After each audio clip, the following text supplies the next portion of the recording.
It is official.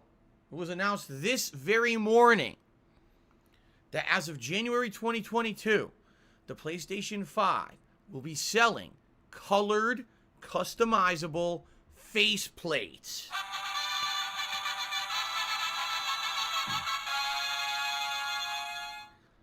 So for the 7 people who own a PS5 out there, you'll be able to replace those boring white faceplates with some colors. Colors include Cosmic Red, Midnight Blue,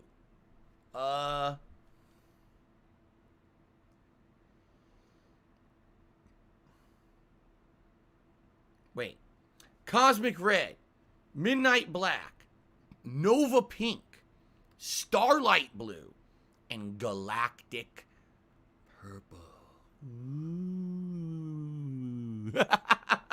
Wow. Now it's funny. I talked about this a couple months ago. I said, isn't it weird that 2 console generations ago, I remember both the Xbox 360 and the PlayStation 3 had these customizable options that made a ton of money for those consoles. If you remember, the Xbox 360 actually had interchangeable faceplates with artwork printed on the faceplate. And those things weren't cheap. I remember they sold for like $30, and it was just a piece of plastic. That thing probably cost them, no exaggeration, $2 to manufacture. So you're talking like 1,000% markup they were making on a sale of those. They also sold stickers, decals, that you could put on the sides of your consoles, both the Xbox 360 and the PlayStation 3. And I had these. This was the era of Street Fighter 4.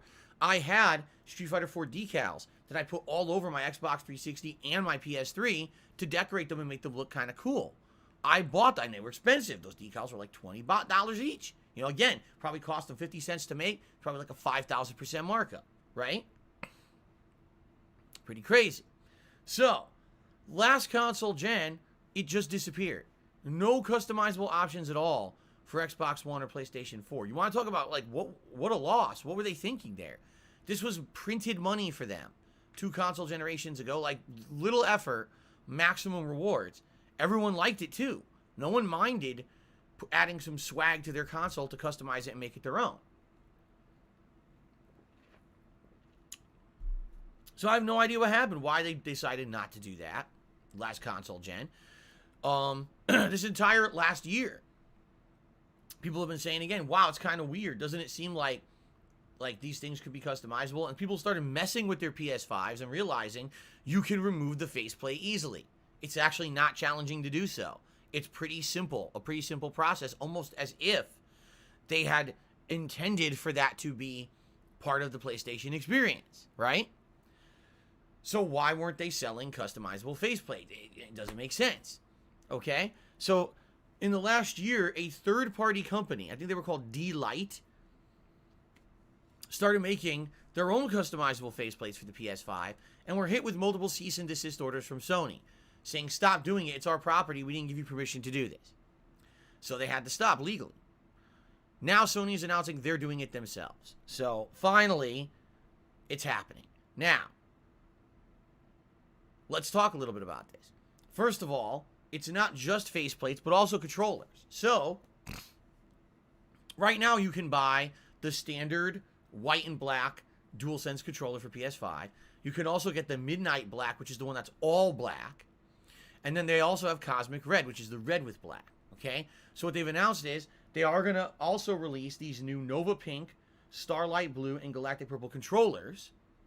All right? As well as the faceplates to match them. So essentially, you're making a big set here. You're making a big set of color for your PlayStation 5. However, I don't think people are too happy with the pricing. Allow me to say, first of all, the new DualSense controllers are $79.99 each. $79.99 each for a game controller. $80. It's more than the cost of a game, right? That's more than the cost of a high-end dinner. You're going to take out your significant other for dinner. You're probably not spending $80. Okay?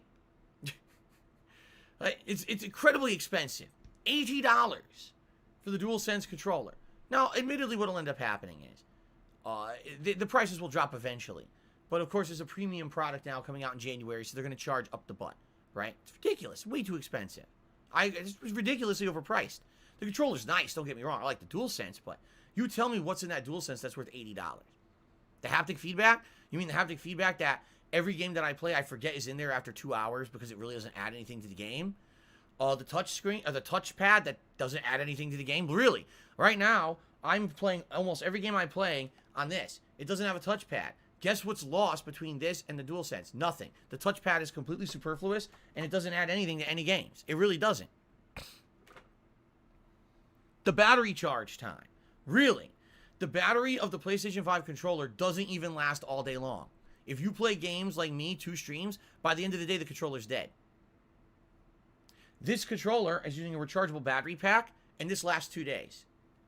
Like, seriously, tell me what is $80 in that controller. I'm waiting. Because there's nothing. It's completely overpriced. As usual, new console, new accessories, everything overpriced. And, excuse me, what they're actually saying is, coming up in the next year, now that we're entering year 2 of all these new consoles, you're finally going to start seeing third-party peripherals release. This is what happens. Like, the first year, usually the console manufacturer has a stranglehold on everything. Every accessory is overpriced and everything. But then after the first year, then all of a sudden now all the third-party stuff starts coming out, floods the market, and now all the prices dip because there's more... The demand is satiated by more product. You see? There's no more, oh my God, there's a shortage of product and the demand is too high. Now there's going to be an overabundance of products, so now prices will drop. You see? So, I really... honestly, don't see this being worth $80. If you like the colors, great, but I think it's a ripoff, quite frankly. Now, when it comes to the faceplates, excuse me, I said nameplates. The faceplates for the console, $55.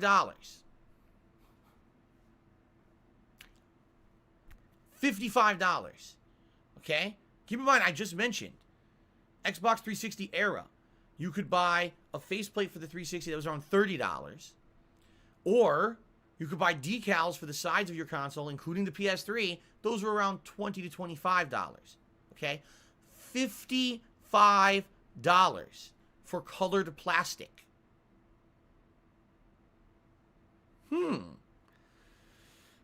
Seriously. You want to push your luck? Sony really wants to push their luck this console generation. They're making some very interesting choices. Knowing that they are the leader right now in the market, they are really, really doing their best to test the waters of what the consumer base will put up with. Because $55 for 2 pieces of plastic that arguably probably cost Sony $5 to manufacture, you know, a 1,000% markup, you know? Now, admittedly, it's an optional thing. You don't need it. It's completely superfluous. It's just an extra little thing. But I compare apples to apples. The last time we had console customization, which was 2 console gens ago, it was way less expensive. And because of that, I know for a fact there were people who went out and bought multiple things. Like, they would go out and buy 3 faceplates for their Xbox 360, several decals, and they would swap them out. I know that I had friends who did this. They liked that feeling that I could customize my thing, and every few months I could change it up. Who's going to drop $55 every few months for a new faceplate set? It's too expensive, you know?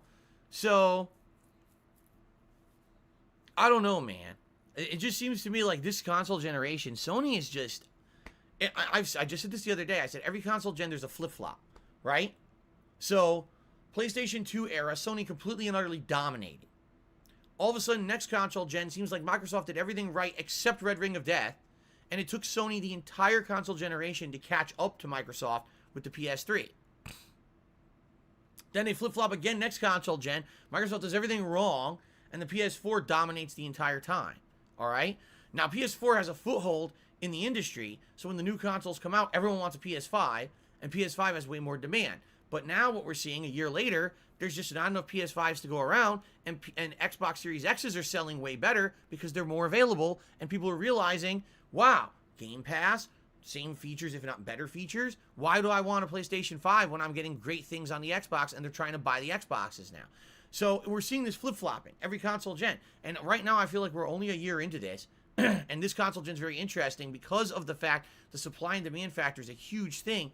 I don't know what's going to happen this console gen. I really don't. And by the way, Microsoft has all these game studios now developing exclusively for them, and I don't know. We're going to see what happens. We are. But this, to me, I read this news and I'm like, I'm happy that they actually went back to customization. I don't understand why we ignored it an entire console generation. It's silly. People like customizing their shit. They do. But then why are you going to, like, ridiculously overprice it all? Especially at a time when people who want your console can't buy it, and you could be putting, you know what I mean? You'd be putting your efforts far towards other things, not $55 for 2 pieces of plastic.